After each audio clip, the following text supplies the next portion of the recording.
আজ বানাচ্ছি আলু পোস্ত।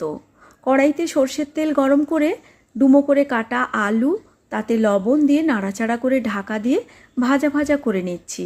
সেই সময় 2 টেবিল চামচ পোস্তকে পরিমাণ মতো জল দিয়ে বেটে নিয়েছি। আলু ভাজা হলে তুলে রাখলাম। ওই কড়াইতে সর্ষের তেল গরম করে কালো জিরে কাঁচা লঙ্কা ফোড়ন দিয়ে তাতে পোস্ত বাটা দিয়ে দেব। ততক্ষণ পর্যন্ত নাড়াচাড়া করব যতক্ষণ না পোস্ততে একটা দানা দানা টেক্সচার চলে আসে। অল্প একটু কাশ্মীরি লাল লঙ্কার গুঁড়ো দিলাম, তবে হলুদ গুঁড়ো দেব না। পোস্ত ভালো করে কষিয়ে নিয়ে ভেজে রাখা আলু যোগ করে এখনও 3-4 মিনিট একসঙ্গে ভালো করে নাড়াচাড়া করে নেব। আর তারপর মিক্সির জার ধুয়ে জল যোগ করলাম, বাকি লবণ দিলাম, চাইলে কয়েক দানা চিনিও দিতে পারেন। এবার ঢাকা দিয়ে একদম মাখো মাখো হওয়া পর্যন্ত রান্না করে নিয়ে সব শেষে দিয়ে দেব কয়েক ফোঁটা কাঁচা সর্ষের তেল। আলু পোস্ত রেডি।